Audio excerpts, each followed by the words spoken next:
Hello, Internet, and welcome to the show Do You Physics. Today we're going to be discussing your new monkey GI doctor, Achilles' secret drug stash, and a deluge of spiritually induced diarrhea healing. Yay! I'm HamsterBomb, joined today by Kimothy. Hello, you can. Hello. It's a podcast. You gotta make a noise. Okay, there we go. Hello. You let them know that you're here. And of course, we're talking about herbs and potions.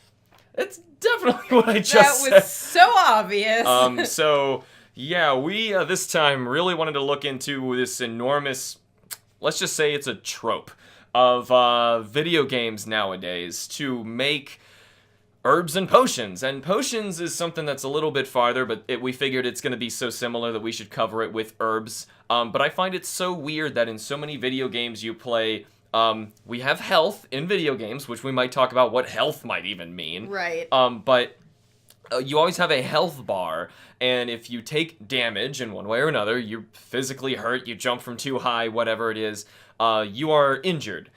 Your character, generally, and this carries over way too many games, your character can just ingest some herbs that they have found, and they seem to raise their health, which is just bizarre. And that's something that we might not even get into today, is that you can increase your HP, your maximum HP limit. That's a video game thing. I get that. That's another video game thing. But we're trying to bridge this and figure out where'd that come from? Why are they herbs? That makes no sense. Why isn't everything like The Legend of Zelda, the old games? Not the new one where you can cook, but say the old ones where you have to run around, cut some grass, and a little heart comes out. And you touch the heart, and it filled one of those hearts in the top corner of my gauge. My health is going up because it's the same icon. Now, you have so many games where you take damage and you have to eat your way back up. And that's just weird. Now, a lot of games nowadays are using a new restoration form where, think of the transition between Metal Gear Solid 1, 2, 3, and 4 up to 5.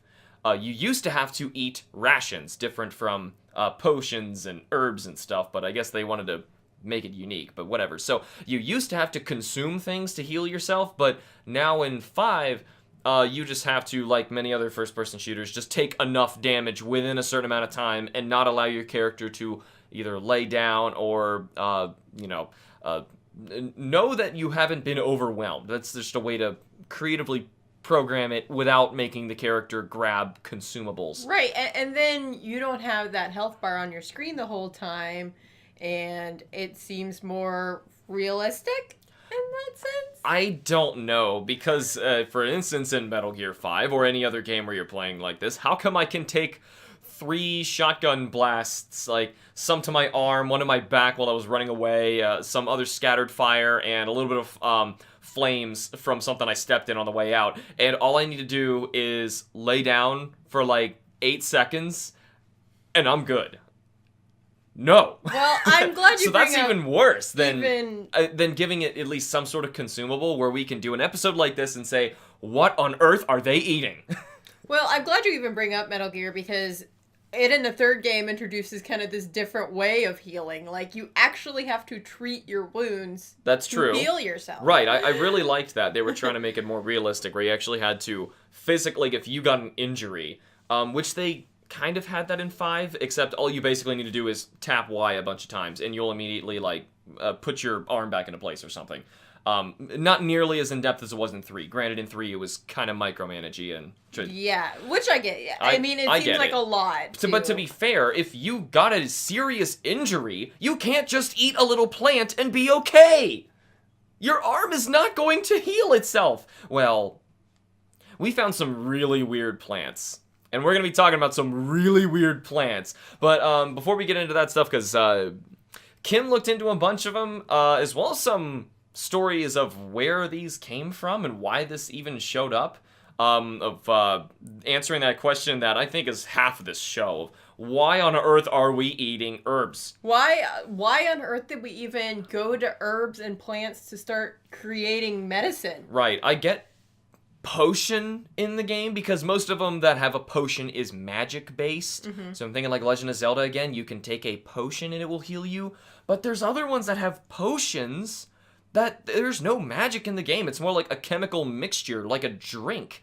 And that is healing you, which that makes this a lot easier for us to science, because you can put some chemicals in that. It's funny you say magical potion, because I actually found an article that said modern magic in it. And I get what they're trying to say, but at the same time, I kind of wonder who still participates in the hobby of modern magic. Right. I didn't look into it much after that. Didn't want to dredge into that. Magic is anything that science has yet to completely understand. Or anything that you don't understand and you haven't looked up online yet. Because there's a lot of people who believe things that science has just completely disproven. Yeah. But let's not get into that and lose people who are listening who may subscribe to those ideas. So anyway, I'm going to jump right into a couple things to establish what we're digging into first before I'm going to throw it over to you. I wanted to talk about exactly where this came from and what it means, and this brings up a couple interesting things to talk about first. This comes from tvtropes.org. We're just talking about the concept, obviously, not the science, right? So here we go. Quote, "Many plants are the root source of medicines. However, in real life, they are not magic antidotes. Like drugs derived from them, herbs can have side effects, sometimes quite serious, even fatal. They can interact with other drugs, and unlike the drugs, natural variation in growth means the dosage is unpredictable, and there will certainly be impurities." That's just fun. So think about that. Every time you see your character running around in Resident Evil, and there is an herb that just happened to be growing in this perfect little potted plant. Don't ask how it got there. But well, aside from you wanting to scarf it down, how do you know that that one wasn't physically much larger than the other one that you're going to find later? Or maybe the other one had a lot more potent substance to it that was the chemical that was causing whatever reaction, and it made you pass out because it was too much. You don't know. You don't know if the size is going to do it, or the chemical compounds, or maybe the soil is planted in changes what that's like.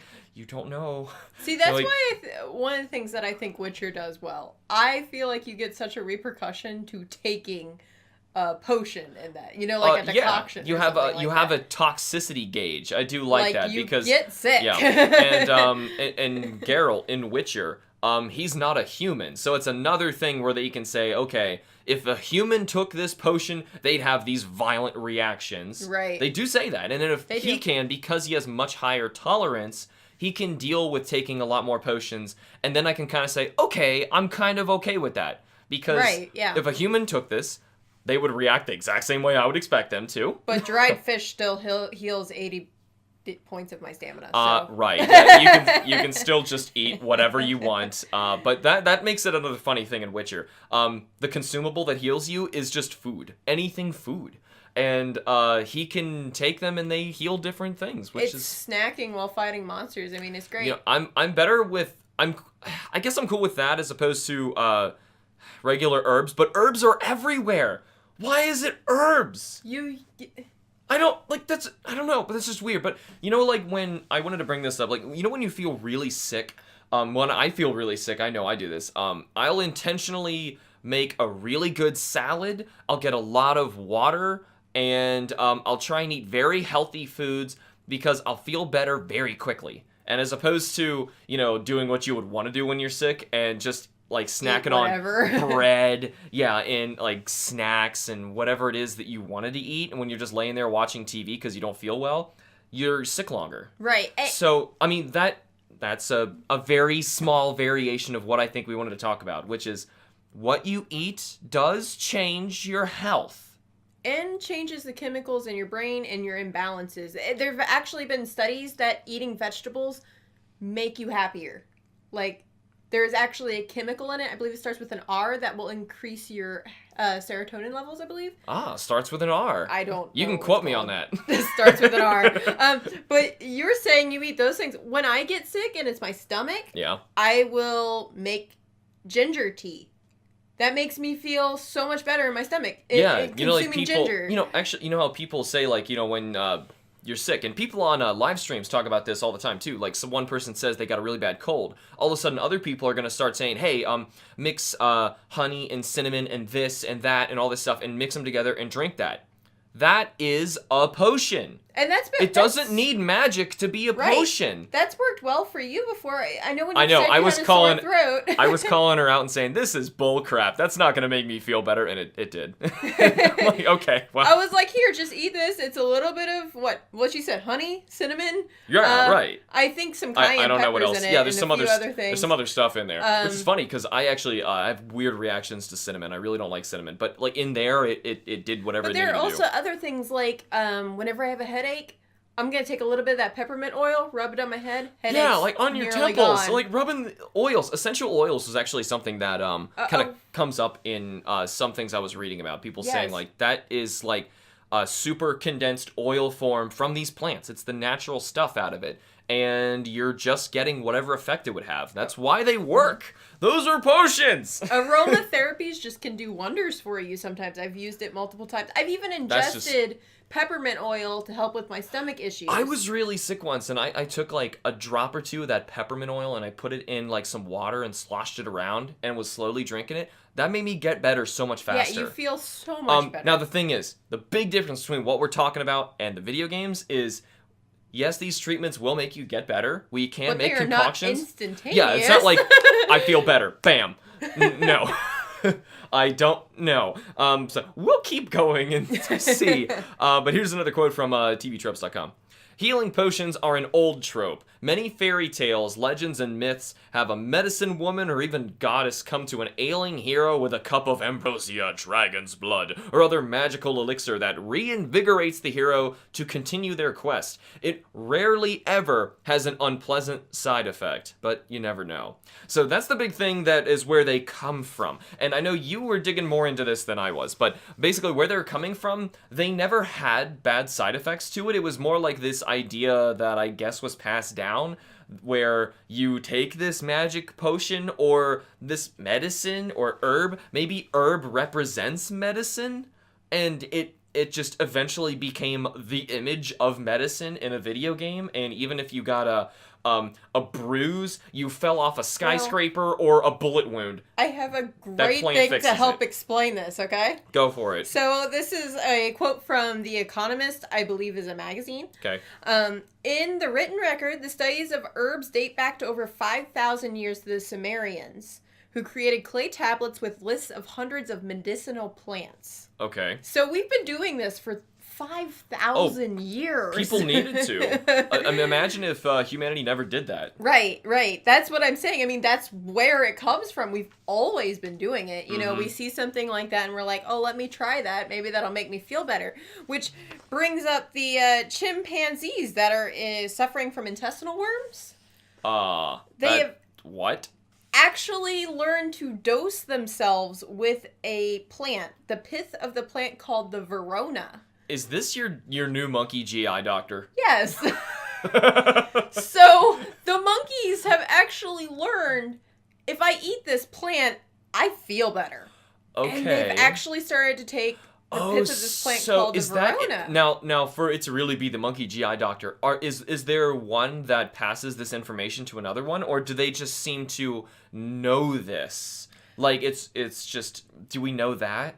They didn't mention anything, but the local natives took notice of that and started to use it for their own digestive purposes. Well, I guess, see, that's what I wanted. If one taught another. I was hoping one monkey taught another monkey, but that's basically what happened. One monkey taught humans, the real monkeys, and we learned from them. Wow. Yeah. Now, granted, it's a lot of trial and error. You know, I just found that interesting, like a monkey, like a chimpanzee, they figured this out, and they do this within their own colonies. Exactly, like, they know which means they have to spread that information. Because it's more than one monkey who has that particular problem in his gut, happens to eat those leaves, he feels better, needs to remember it was because he ate those leaves. Do you think of all the other things that monkey would have done between then and realize, oh, it must have been those leaves? And then when another monkey, he needs to recognize that one has the same problem and give them that leaf to eat. It's a very specific intestinal virus. Too. Yeah, that's It's actually a parasite, I believe. Now, granted, how most monkeys group together, they stay in small groups. Families. So it would make sense that information, if one got sick, it's safe to assume that the rest have ones that have similar symptoms. Right. And if one found the solution, they would look at the one and easily be able to make a sample and figure out what was different. But granted, we're talking about And the thing is, this plant is naturally a poisonous plant. Really? It creates, the plant produces a poisonous chemical, which is called terpenes. I'm going to start butchering some plant names here, people. We're not botanists. Bear with me. Well, I'm sorry. Plug your ears. We try and cover way too many realms of science on this show, so we can't know everything. So, it's poisonous to... It's strong enough to kill the parasite that's living in the gut. Yeah. But not strong enough to kill the chimpanzee. Okay. So does it kind of put them out of commission for a while they eat it? Their body fights it off? They didn't mention anything about that. It just said that it's strong enough just to not kill them. So I found that so amazing. They were dosing themselves. Yeah, that's really weird. That they all learned how to do that and took note of... Okay, so in that case, see, that's also... That is cool, but that's also, think of going back to the video game thing. That is a very specific thing that can happen. And before you started talking about that, I was trying to say, we're also trying to find this magic plant that you can eat, and all of a sudden, if you had a gunshot wound, if you're openly bleeding, you had a cut, you had a bruise, you have broken bones, no matter what it seems to be, poop, you're better. Just from eating this little plant. What? I don't understand. What could, if anything, could you possibly take that could cover all of those things? Because I know you were looking up some things like, can I find a plant that makes blood coagulate faster? Can I find a plant that will numb you? Sure, they exist. Yes. They also, remember that big thing I mentioned, have crazy bad side effects. Which is probably a good time to mention this. If we mention any particular kinds of plants in here, don't eat them. We're talking about what on earth could happen in the video game. We're not saying, hey, this will solve your back pain.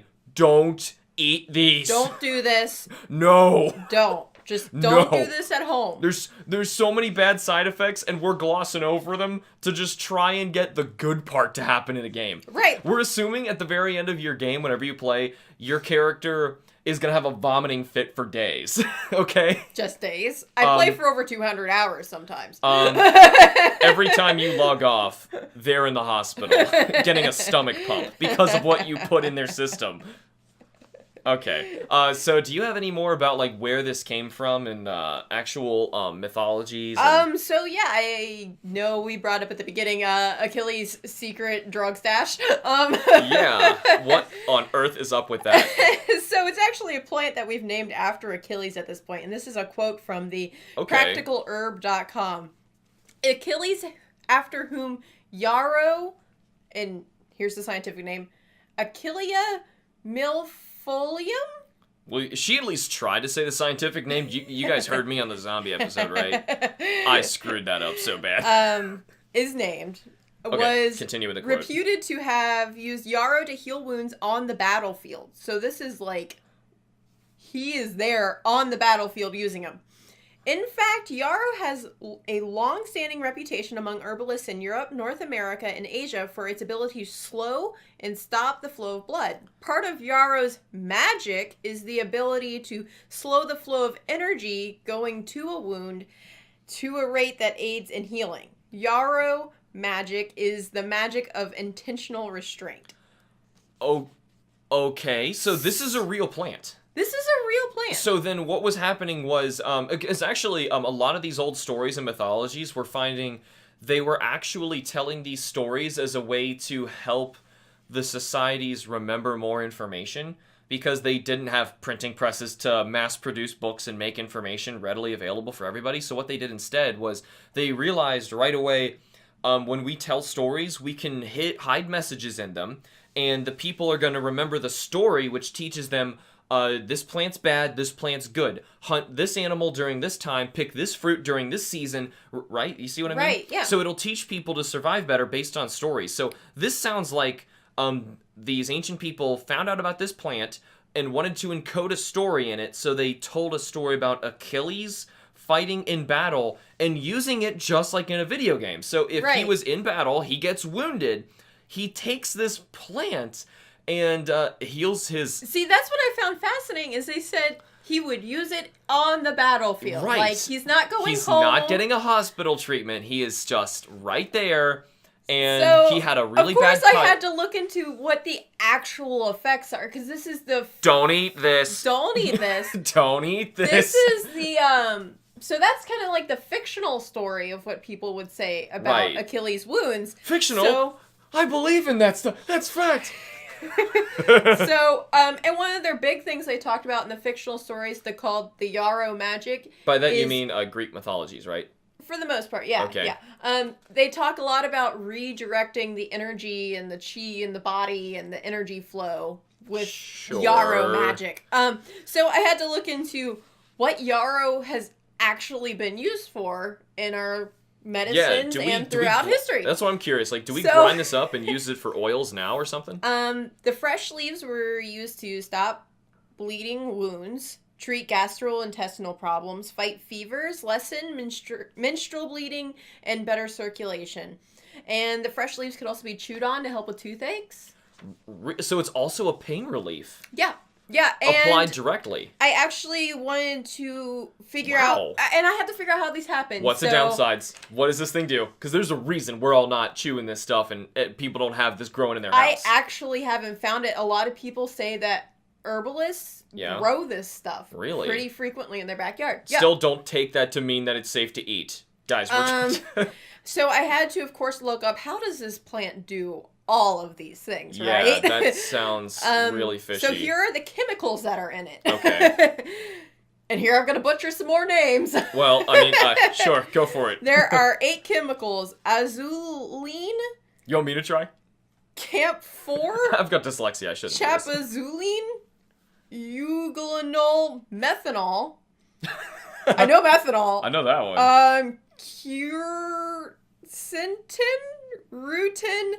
Salicylic acid. Most people know that's in acne treatments. Okay. Which all have inflammatory and pain relieving action.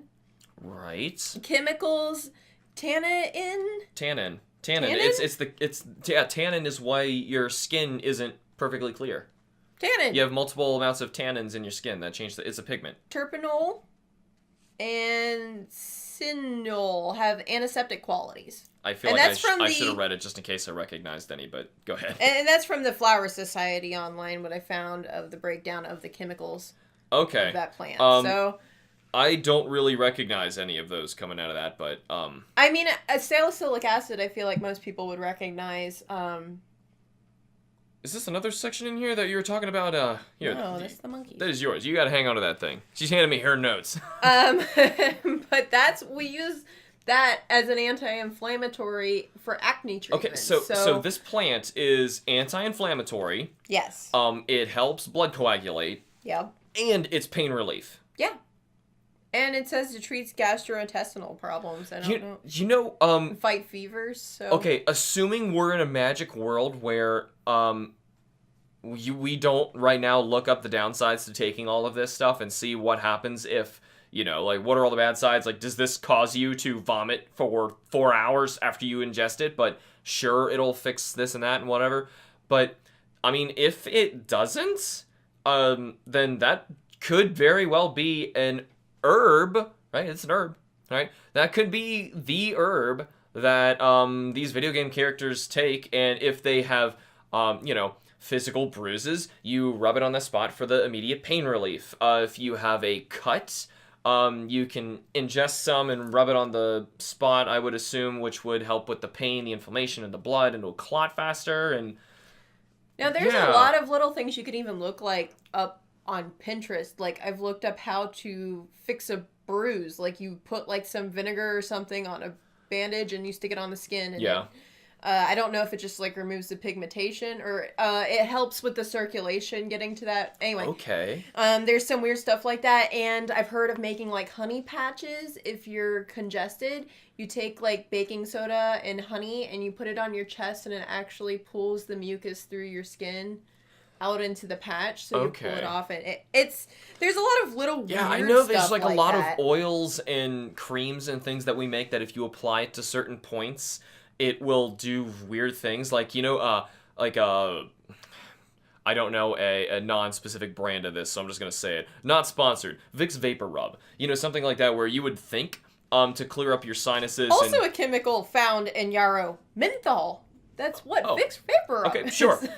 Okay, never mind. For menthol, you could apply that to, they say, like, around your chest, so that the vapors rise, get into your breathing, and at least that's it's an anti-inflammatory. Right, that's what I would think. To reduce your. I get that, but the thing is, people also say apply it to the bottoms of your feet when you go to bed, and I'm like, why? But the thing is, I've tried it. That's the most effective. Not up on your lip right next to your nose, because sometimes I've been desperate and I put it not on my chest but higher up on my nose when I just can't breathe. You put it on the bottoms of your feet. Wait, and it helps you with your congestion? Yes! I've never tried that. Now, I've used it for foot fungus. Ew. Okay. That also works. So, okay, well, it does a bunch of weird stuff. Yeah, menthol is awesome. Menthol and peppermint. It's not like there has to be a downside to it, because, I'm thinking of, like, apple cider vinegar. The downside, I guess you could say to that, is it smells and tastes disgusting. Well, there is also a downside. Depending on what your blood type is, apple cider vinegar will actually cause you to become more constipated. I didn't know that. I didn't know that one. Which is why I know it's like I cannot drink apple cider vinegar. Oh, well, lucky you. Because it's rancid. It's like this miracle drink that, unless you're Kim, you can soak a wound in it, and it like cleans it and helps. It helps remove all your dead skin cells. But it does so many things though. You put it, you ingest some of it if you feel sick, and it like eats up the bad stuff and just leaves the good. It's crazy weird. So there is strange stuff out there. Sounds like we're just talking about a bunch of old wives' tales. Like I know that's what it sounds like. But the whole thing is, I thought when we were gonna start this. Originally, when we were going to do this episode, I was thinking this is just going to be a bunch of bogus nonsense, and there's no way we can make a whole episode out of this one, because there's no way that there's a single plant, or even a series of plants, that these people are collecting in their games, eating it, and boom, they feel better. Now, granted, this could be, think of like Witcher. You know how when you eat food, it slowly goes up? Yeah. Maybe the games just don't have that kind of effect, and it's like, okay, you heal, we get it. It's a game effect, but they're trying to show that, yes, in a short amount of time, you could ingest this or put it wherever, rub it, do whatever you need. Put it on your feet, put it in your stuff in your shoes. I don't get that. Wait, whatever. It's somehow, maybe it has something to do with, like, maybe that's like the thinnest part where it can get into your bloodstream. I have no idea, but it worked. So it's the same thing with like making certain concoctions that you guys probably know about. Like we said about the honey and the cinnamon and all that stuff. Sure, that's the same kind of weird passed down stuff. And so just listen to your mom when she tells you do this when you don't feel well. Just listen to her. Because she probably knows. Yeah, because she was taught crazy stories about Achilles, and that's why she's able to know that's the funny thing is while I was assuming looking your mom up is these, 2,000 years old. While I was looking up these herbs and stuff, almost all of them are named after some Greek goddess, nymph, something, Greek hero that demonstrates or gets turned into this plant. Turned into. Happens frequently. We do the same thing for planets, which as soon as we, start going out of our solar system and start inhabiting some, and we don't want to name them like N1235 anymore, we're going to run out of gods real quick. But potions, I don't know. I mean, there's or just herbs. I said potions just because of like the concoction now makes so much more sense. I mean, think if we get distant enough to where we can create something with some, say this, what is it called? Yarrow. We take, if we were able to ground this up, make an oil drink out of it, and then say, put in like 30% some extra solution so that it counteracts whatever bad effects you may get from consuming it, right? And that would be a potion, right? We would be able to make that, and then you can actually keep these drinks with you. Either like splash some on a wound or just ingest some. I think yarrow is mostly topical. Yeah. It's not ingested. Okay. Well, you never really see them eating herbs in these games, right? Like, I know it... Like Monster Hunter. They eat everything. Well, in Monster... Okay, that's because in Monster Hunter there's only one animation. And it's the same animation for completing a quest, for crying out loud. So, they were saving on space in the first game, and then got lazy for the next 8 games. So, whatever, ignore that one. But, I mean, they're not really... They could be just rubbing it on the wound. I mean, that's what I'd probably do. If I found, like, some, medicine... Like, if I had a really bad headache, I don't know, say, I was Snake and Snake Eater, right? In Metal Gear 3, I'm out in the jungle, and I come across... Because this is the only game I can imagine you actually finding these plants. You're in South America, aren't you? Okay. Say I find, like, some wild mint leaves, right? No, he was in Russia. So, say you find some... Yeah. Yeah. Yeah. Yeah, sorry, that was I don't know Russia. why you... Okay, so Okay, say I'm he crazy. finds, like, some mint leaves. Now watch, apparently they don't grow there, but follow my analogy. I find some mint leaves, and I have a really splitting headache. I would take those leaves, kind of squish them up in my fingers and try and get some oil out of them, and then rub it on my head and my temples up here, right? And then maybe a little bit, like, under my chin on the side, and that could be an herb, and I could feel the effect of that herb, and I would be able to perform better. Say, if the herb is preventing you from passing out, or fainting, and that is what, yeah, I mean, clearly if you passed out or you're fainted, the game would still say game over, because they're going to get you, right? Or you got eaten or something, right? Or you got shot or whatever it is. So if that prevented that, yeah, that increased my, air quotes, health. Yeah, it all depends on how you define health with these games. I know. I mean, a lot of nice things. I mean, mint is wonderful for, like, nausea, too. Yeah. You just smell it and you're good to go. Yeah, like, I mean, if you had to do something through the poisoned. sewers. I don't know, Think sewers, if you had to, like, escape through the sewers in a zombie game, and you had some mint leaves, yeah, I'd be chewing that, I'd have one in my mouth, and, like, keep my mouth open so a lot of it, like, goes right up in my nose. Yeah, that would get me through it. So, and there's not, like, a serious downside to eating mint. I mean, clearly, we use it in everything. Yeah, so. mint, there's really nothing, I mean. Just in case, don't go eating pounds and pounds of mint. We'll see, it will get someone sick. Whatever. Okay, so, do you have anything else before we move on? I actually did have one more plant I found that I thought was interesting. Okay, because I have a plant saved up too, and it is the intense one. And I have another one. How about I go with my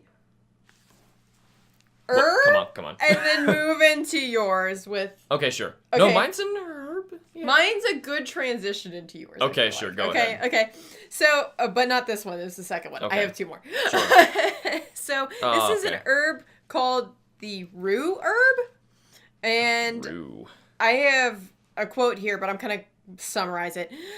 So a lot of writers have used it in the past, like Shakespeare, and a bunch of other people have always used this. Okay. That is helpful for remembering things. Like if you're suffering from, memory loss. I need this. Help.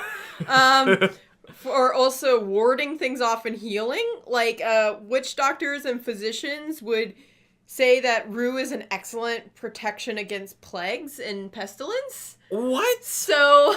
Okay, so, hold on. This is more of a fiction. No. Plagues and pestilence is mass spread sicknesses and illnesses. Right. So, that could be, like, the flu of the time, right? So, that's not too far-fetched. Don't think of plagues as in, like, frogs falling from the sky or lightning bolts. Locusts, a river of blood. No, like, don't go that far with it. That's not what they mean by plague. Or, locusts or something.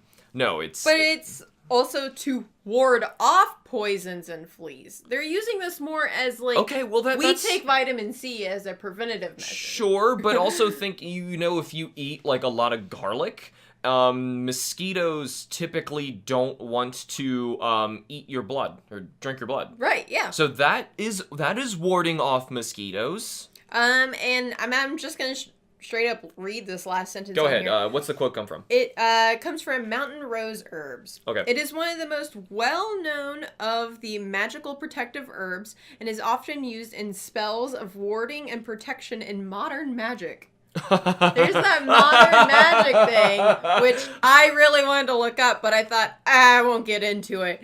But there was another fascinating thing. I think I actually heard this on a different podcast about mad honey. Mad honey? It's called mad honey. It is a honey that is produced from a bee in Nepal. Okay. That takes pollen from a very specific rhododendron in the area. Oh, I think you told me about this. So, this honey, like crazy hallucinations if you take it. Like the locals ingest it pretty regularly and Okay. they become a little bit more immune to it. Also, it's very dangerous to try to acquire this honey. Wait, just to get it? Just to get it. It's like off the side of a mountain cliff is where these bees... Oh, I thought you meant like to purchase some. No, okay. you can purchase it online. It's like $100 for a small jar. Don't do it. I went on their website. They don't see your facial expressions. This is a podcast. I know. So yeah, they go up there, they get this honey, it's hallucinogenic. There was like a couple that tried it for like incontinence and stuff like that, Okay. and to help with their healing. They heard it helped with like arthritis and things like that, but it's still Really? hallucinogenic, so that's just about as good as like marijuana or something like that, cannabis. Okay, so it's just got some, I think it's DMT in it. So that's not really, well, I don't know. I mean, because the thing is, I know America's not a big fan of it, but marijuana is used around the world as really a treatment. regularly. And medical it treatments. really helps with pain relief. It helps with arthritis. It helps people who really do need it. It also gets abused by druggies. But that's the thing. It's not an addictive substance. This honey, you said?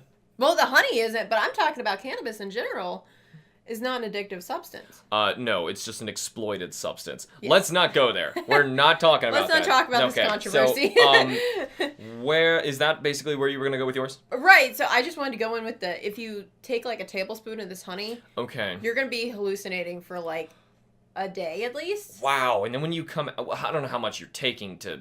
Like a tablespoon. A tablespoon would make you hallucinate for days? Yeah, I that's what I believed. That's what I remembered reading. Because when visitors would come by wanting to try this local mad honey, they would give them like a teaspoon, maybe. Because it was really dangerous for outsiders to be taking. And at the end of these 2 days, what good did that do? Well, I mean, it helps with your anti-inflammatory, so it helps with like inflammation in your joints, sexual drive. There wasn't too long of a list of benefits, but I mean, what painkillers do for you in general. Feel young again. I feel great. You said a tablespoon's healthy. Give me a gallon of that stuff. I think that was actually I listened to that from the podcast Ridiculous History, I believe. Really? Yes. Okay. Yeah. I don't remember that one.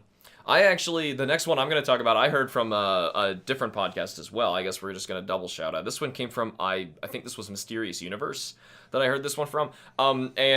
This is an absolutely insane... I'm going to call it an herb. Because honey is not an herb. No, that is an animal byproduct. Yes, now, it is. okay, because the honey was gathered from very particular pollen, I get that's what makes this one have a different attribute when the bees create the honey. They totally used it, like, in wars and stuff like that. Really? They would line trails with this honey. Why? Hungry soldiers walking by, you see some honey? Yeah. You want to ingest that. Oh, so to hungry. trick them. Okay, I was going to say, why Yeah. would you want that? So that's why they're using it. They use it when their enemies get close. They'll lay down this honey in very particular areas. So that they're knocking out their whole army. Right, yeah. That's sneaky. People get lost in the forests and stuff like that all the time. Oh, didn't you tell me the story about this one guy who, like, took some of it. They wanted to test it. And, no, I'm thinking of this ayahuasca stuff. Okay. Which is what I'm about to start talking about. Ayahuasca, people. Ayahuasca. Okay, this one, underline, bold. Do not eat this. No. This is really bad. But it seems to do a lot of really strange, very good things. Which is why I'm like, we need to figure out how to counteract all the bad stuff. Because this is basically the big thing I was telling you guys about earlier. The deluge of spiritually induced diarrhea healing. This is, oh god. If you could imagine like one of these commercials for like a new supplement or a medicine, you know, are you having intestinal cramps? Well, try our new medicine. And then they basically spend the rest of the commercial just saying all the bad side effects. Like, may result in 3 to 5 days of intense vomiting and diarrhea. And then it just goes on and on and on. And you're like, oh my god, that is not worth it. Right? But do you ever have to do it again? No.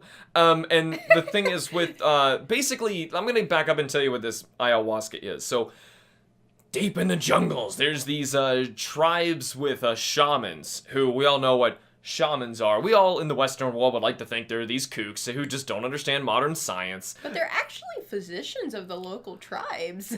And with ayahuasca in particular, they are baffling our modern scientists. I don't even understand how this is, but I'm gonna lay it down just so you get an idea what this is. So basically, some scientists, you know, they go and explore this area, and they're like, "Hey, I've heard about this crazy herb called ayahuasca." I guess the same deal with like the honey, right? That you're talking about. So they want to go in there. Try it. This guy's like, "I'm going to categorize what this is. I'm gonna write it down and figure out what's going on here." Because they go here and they're talking to these shamans and they're saying, well, hold on, how did you guys figure out if you combine this plant with this one and you grind them up and you boil it, you create this concoction that does this, right? And they look at them like they're crazy and say, what do you mean? The plants told us. Of course, we just laugh. We're like, oh, you silly shamans. But they're serious. And you go to different groups, and they'll all say the same thing. The plants told us. What do you mean the plants told you? Well, this guy is like, all right, I'm going to figure this out. So he's like, all right, I need to try so I can at least experience what you're talking about, so I can bring this information back to the Western world. We can use this, right? This is, if you guys have found some new thing of medicine, the rest of the world would want to use this. You can help people. Right. So, I mean, after a lot of coaxing, they finally get these shamans. They're like, okay, because this is really intense treatment. This guy, he didn't know what he was in for. Do you think he regretted it afterwards? I don't know about that. Because he'd never have to do it again, and he'd feel... Well, he was going in just because he wanted to learn how they were getting in touch with everything in the jungle. Because they say, as soon as you take this, the spirits of the forest and the jungle talk to and tell you how everything works. Everything. See, I've read other stories while I was doing research about, like... With big wiggly air quotes. Like, stories. if you take this plant, you'll talk to your deceased family members and stuff like that. And so, this sounds just crazy. I read that stuff. That's crazy. Yeah, and I'm just gonna put a warning. This is gonna be funky, weird, and even go into, like I said, spiritual for what they believe in. See diarrhea. Yeah. Yes, exactly. And so the ghosts are pushing the poop out of your house. I don't even know if it's ghosts, because some of them they're saying the spirit of all that is this species of plant will manifest itself in front of you while you're under this. Okay, go through me step by step. Explain what happens here. But anyway, I was trying to get to that. So they would manifest, and that communication, they have a communication with it. That is their, as far as we're concerned, Western world, that's their hallucination. But they'll give them this information, and then when they come out of it, that information's right. And not only is one shaman getting this right, everyone he gives this to, and other groups who have discovered this, also are getting the same information. That's what the scientists are seeing and going, what the heck are you doing? How on earth, for one, did you take the of millions or billions of combinations of plants that you could have found in the wild, ground up, boiled, and made a concoction out of and drank? How on earth did you figure out it was these two? I'll explain the science of exactly what they're doing to your brain in a bit because it is weird. But how did they figure that out to then get all this information? So the guy eventually, they're like, okay, we'll put you under this. We're going to give you some ayahuasca. It takes them a long time, but they finally get it ready. And it's this big ritual thing they prepare for. Jump into just the part where he ingests it, because I know that's what you want to see. Yeah, of course. So he takes this, and he starts getting really dizzy. This guy is, like, falling over, and he just starts throwing up. He's just so sick. He's puking and puking and puking. Now he's shooting out the back end, too. It's awful. His body is so, like, here's one thing. I'm thinking, how on earth could any of it still be in your system? You had to have gotten it all out. The body is clearly like, no, I don't want none of this. And it just gets rid of all of it. But the thing is, while he's doing this, he's saying, all of a sudden, he saw these figures appear around him, and they were asking him if he was okay. And they were like, okay, do you need this? Like, it's okay, this is what's happening in your brain, this is what's going on. You're gonna be fine. Just hold out because this is going on. And then the guy, even though he's mid throwing up and diarrhea is coming out, he is able to communicate with the people who were there with him, and he's asking him some questions like, where'd you get this? Like, how'd you figure this out? And they'll tell him, oh well. This plant is comprised of this stuff, and if it's mixed with this, it'll do this to your brain, has this effect, because through time, you can see that this is what it does to other things, and this plant does this plant does that. And he's getting all this information while he's just vomiting and just talking to these people. When he finally comes out of this, days later, 3 days later, he's finally done spewing his guts out. How is he not dehydrated at this point? I'm sure he is. I'm sure he is. But the thing is, they basically let this guy lay down somewhere in the jungle and left. He comes to and he realized he was by himself. He was the people who he thought was helping him the whole time. I mean, sure, initially the shaman was there and some other people from the tribe were there. But all they really did was let him into the jungle and kind of let him go. Because they knew how this works, where while you're under this thing's influence, you're going to just be able to talk to the forest. And the craziest part is, the guy says, I can't scientifically prove this, because the thing is, I got a bunch of accurate scientific information from a hallucination of stuff I didn't know. And these shamans sure as heck didn't know. It's not like they have the internet and they're like secretly looking this stuff up and giving their people in their tribe like this crazy drug.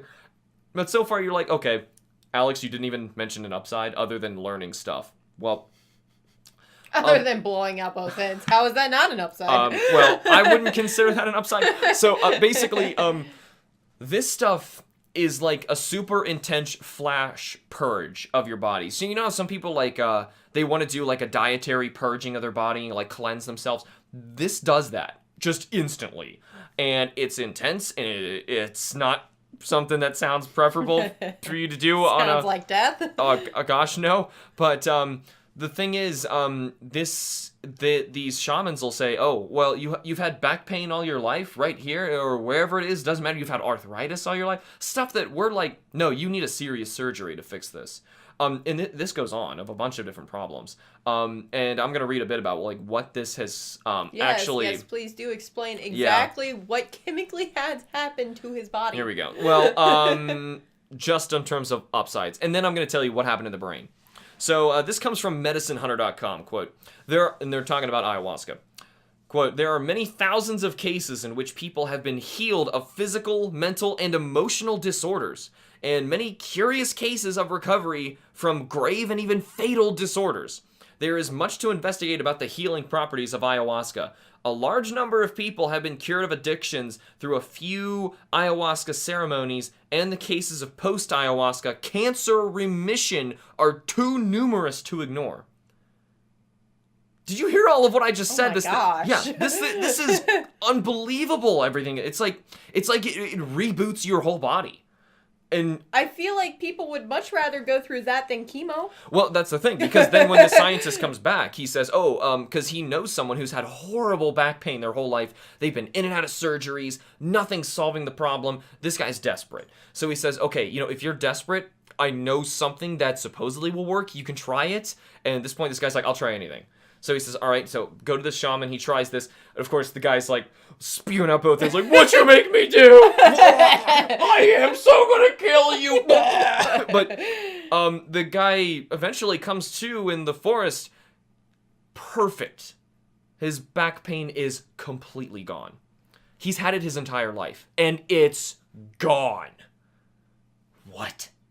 Aside from the fact that they, the whole time, speak to the spirits and the ancestors of the forest, and they suddenly understand how the entire ecosystem works from bottom to top, and they know how to concoct anything out there.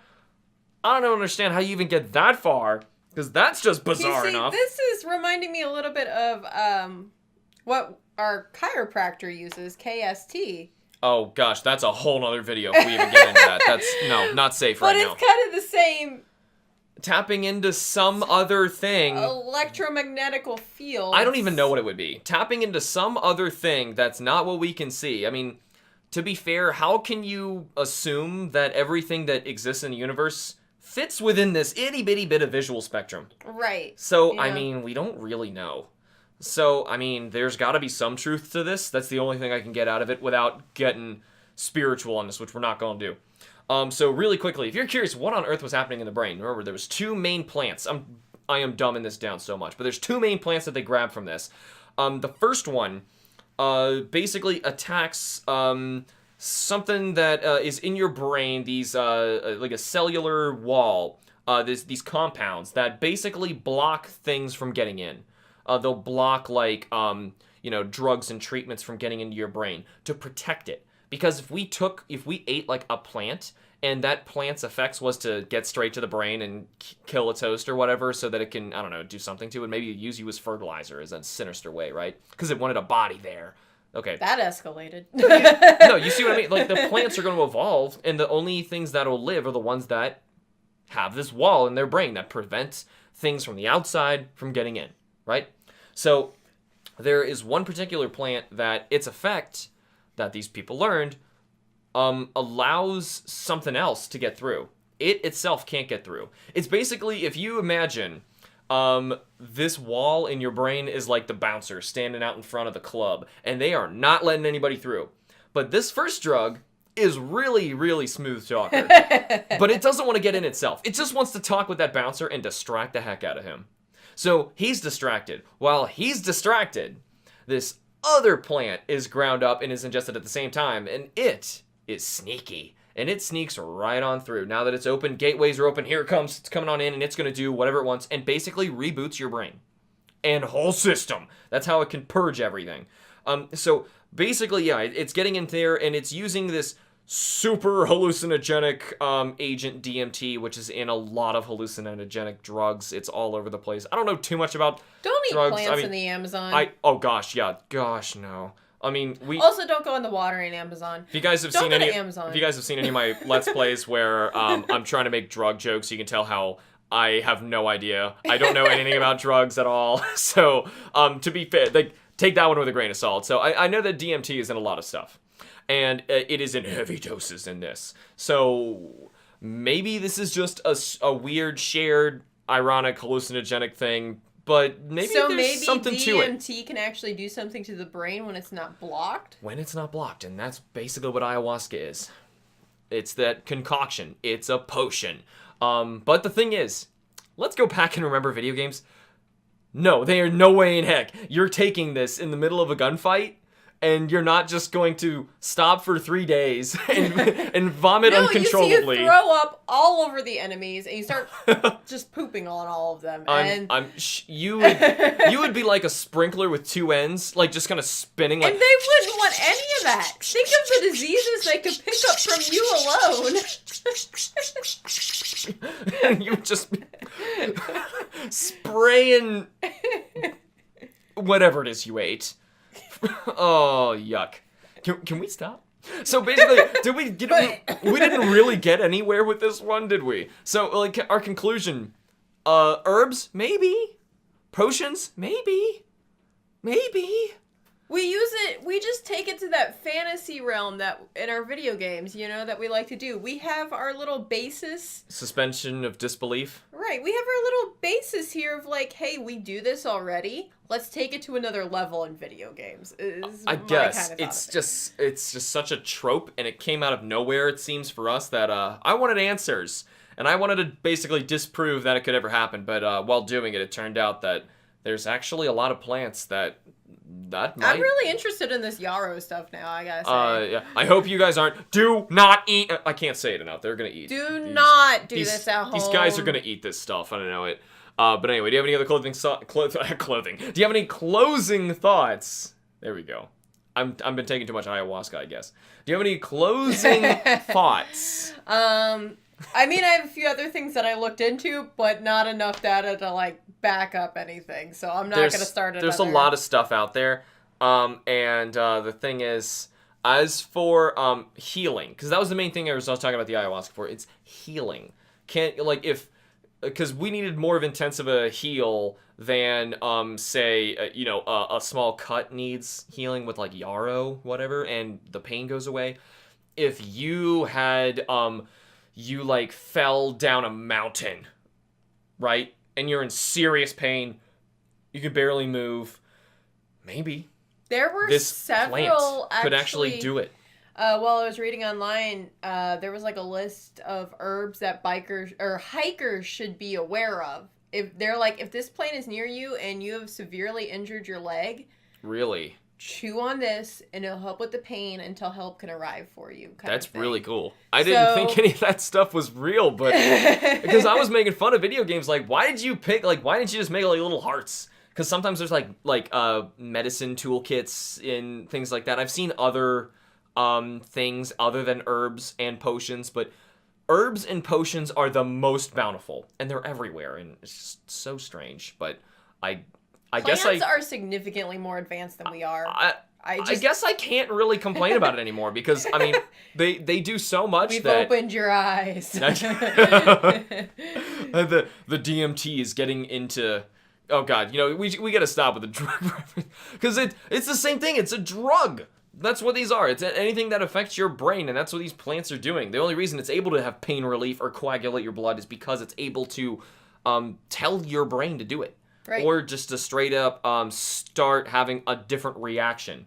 It's like an allergic reaction, but it's a beneficial reaction. Strange. It's just all strange. I'd like to think that all of our video game characters aren't druggies, but at least they're botanists. And they know their plants. And remember, they know how much to ingest. They know how much to save. They know, based on the soil it's in, how pure it is, how intense it's going to be, what to do with it. Should you eat it? Should you rub it on this? So they got to know all of that stuff. So if you can suspend all that, yeah, it can probably happen. I just didn't even know that herbalist was such a large hobby. Yeah, I know there's a lot of herbalist shops around here too. Right, yeah, it's a really big thing. Weird. We tapped into something. I didn't even realize it was going to be this big. But anyway, that is all the time we have for today. Thank you so much for tuning in. Be sure to join us next time for some more game science. Be sure to follow us either on YouTube or wherever you get your podcasts. And we will see you all in the next episode of Do You Physics? Bye-bye.